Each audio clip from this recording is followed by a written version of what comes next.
কথা বলতেছো? নামটা পয়সা বলো তো, কার কথা বলতেছো? ওই বেটা, কার কথা বলছিস তুই? স্বাধীন তো থাকা নবীরে ধৈরা জেলে দিয়ে কমুনে সারা নবীরে ধৈরা জেলে দিয়ে কমুনে সারা। আমি আপনাদের একটা কথা বলি, মানুষ কিভাবে নিবে জানি না। শহীদ জিয়াউর রহমান একজন আল্লাহর ওলি ছিলেন। বাংলাদেশী জাতির পিতা। আমরা কি আজকে সকলে মিলে এই প্রস্তাব গ্রহণ করতে পারি? তাহলে আজকে থেকে সিদ্ধান্ত হলো শহীদ রাষ্ট্রপতি জিয়াউর রহমান বাংলাদেশের জাতির পিতা।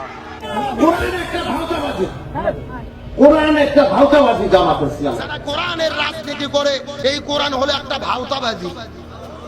নাউজুবিল্লাহ বলবেন না? বলছি যে কিসের রাজনীতি, কিসের কোরআন? কোরআন হলো ভাওতাবাজি। ওগুলো বাদ দেন, কোরআন চলে না, কোরআন দিয়ে শান্তি আসবে না, কোরআন বাদ দিতে হবে, কোরআন ভাওতাবাজি। আমি মনে করি যেই ব্যক্তি কোরআনকে ভাওতাবাজি বলে, এ সরাসরি কোরআনকে অবজ্ঞা করেছে, সে কাফের হয়ে গেছে। তওবা করে আবারও কালেমা পড়ে মুসলমান হতে হবে। কোরআন একটা ভাওতাবাজি জামাত ইসলামের। কোরআন একটা ভাওতাবাজি জামাত ইসলামের। অন্যান্য দেশের তুলনা করলে আমরা তো সুখে আছি, ব্যস্ত আছি বলতে হবে। সাবান দিয়ে হাত ধুবেন, নৌকা মার্কায় ভোট। আমি দলের সেক্রেটারি, সমস্ত আগাম দুগাম করার দায়িত্ব আমার। শেখ হাসিনার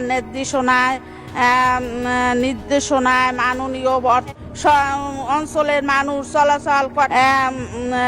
পটুয়া মাননীয় প্রধান পটুয়াখালী তৃতীয় 1320 মেগা পড়ি। কুরআন শরীফের গিরিশচন্দ্র সেনের বাংলা থেকে শুরু করে এমন কোন বাংলা তর্জমা নাই যেটা অনেকবার না পড়েছি। এবং শুধু তাই না, সিয়াসাত হাদিস, তিরমিজি শরীফ, মেশকা শরীফ, আবু দাউদ শরীফ, বুখারী শরীফ, মুসলিম শরীফ থেকে শুরু করে এমন কোন খণ্ড নাই যেগুলো না পড়েছি। পুরো শালার বুদারা মুনাজাত কর, মাইক আনতে বলছেন। আল্লাহ তোমার কাছে বিচার দিলাম। বিসমিল্লাহির রহমানির রহিম। খালাকাল ইনসানা মিন সালসালিন কাল ফাখার ওয়া খালাকাল জান্না মিন মারিজিম মিন নার। জয় উঠিয়ে দিও আল্লাহ, আমার বাক্স যেন জনগণের বুড়ে ভরপুর হয়ে যায়। এই বলে আমি আল্লাহ তোমার কাছে বিদায় নিচ্ছি। আসসালামু আলাইকুম। ওয়ালাইকুম ভুলে যেতেছে, সরি। রাত দিন পরিশ্রম করে মাত্র 24 ঘন্টার মধ্যে 19 ঘন্টায় যিনি ঘুম আসে, আজকে দেশে বিদেশে এই দেশের উন্নয়নের জন্য সেই নেত্রী 19 ঘন্টা যিনি জেগে কাজ করে থাকে। এই স্বাধীনতার মাসে আমরা তিলকওয়ালী মুখ্যমন্ত্রী খালেদা জিয়াকে এক মুহূর্ত ক্ষমতায় দেখতে চাই না। এই কথা বলে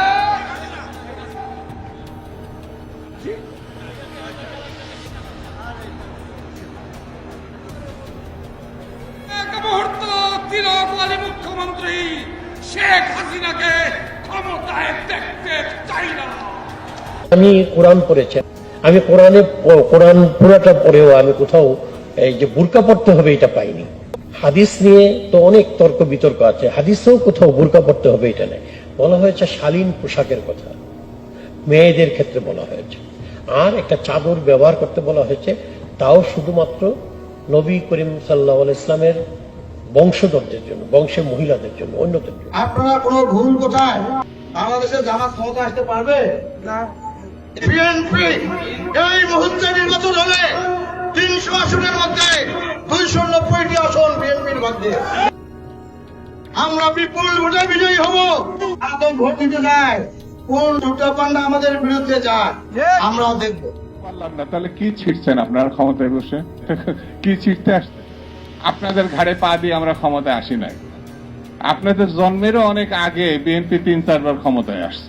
তা আপনাদের নেতৃত্বে যদি গণঅভ্যুত্থান হয়, তা আপনারা তো একটা রাজনৈতিক দল গঠন করার চেষ্টা করছেন না? তাহলে ইলেকশন দিবেন না কেন? বিএনপি নাকি চাঁদাবাজি করে, বিএনপি নাকি দখলবাজি করে, বিএনপি নাকি ওই যে কে যেন আজহার নাকি মাজার একজন আছে, আগে ওরা খাইছে এখন এরা খেতেছে না, কি বলছে না? ভারতকে এত ছোট করে ভেবেন না। সরকারের উদ্দেশ্য বলি, ভারত শেখ হাসিনার প্রচুর অস্ত্র তার কাছে আছে।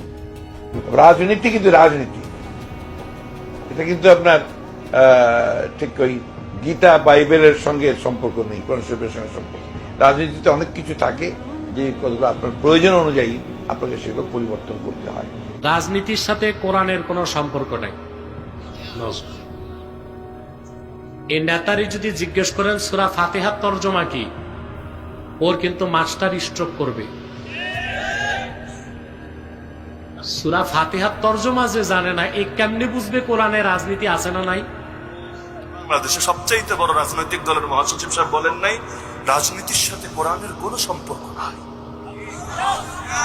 কোরআনের সাথে সবকিছু সম্পর্ক আছে, খাওয়ার সম্পর্ক, ঘুমানোর সম্পর্ক, পোশাক পরার সম্পর্ক, দাঁত ব্রাশ করার সম্পর্ক, বিয়ের সম্পর্ক, দাম্পত্য জীবনের সম্পর্ক, এমনকি স্ত্রী সহবাসের সম্পর্ক, সব সম্পর্ক আছে। রাজনীতির সাথে সম্পর্ক নেই। যুক্তি কি? রাজনীতি তো পরিবর্তনশীল, এখানে নতুন নতুন অনেক কিছু ঘটে। তো কি হয়েছে রে ভাই, পুরো দুনিয়াটাই তো পরিবর্তনশীল, অর্থনীতিও তো পরিবর্তনশীল, আমি আপনি তো পরিবর্তনশীল। তাহলে সংবিধানও রাখো কিসের জন্য দেশে? সংবিধান তো সেই ৭২-এর সংবিধান রাখার জন্য আন্দোলন করছে। কেন 2024-25-এ এসে দেশ পরিবর্তন হয় নাই বলে এখানে কোরআনটা কেন চলবে? আরে কোরআন তো নীতি, ওই নীতি প্রতিটা উদাহরণের সঙ্গে চলবে। এখন কেউ যদি রাজনীতি থেকে ধর্মরে মাইনাস করতে চায়, আপনারাই চিন্তা করেন তার কি আসলে মুসলমান বলা যায়? এই লোকগুলা কারে খুশি করতে চায়, আল্লাহ রে না ইন্ডিয়া? এই কার কথা বলতেছো? নামটা বসে বলো তো, কার কথা বলতেছো? ওই বেটা, কার কথা বলছিস তুই? ফাজিল তো থাকা নবীরে ধৈরা জেলে দিয়ে কমুনে সালা, নবীরে ধৈরা জেলে দিয়ে কমুনে সালা, ফাজিল গুলা কোথাকার।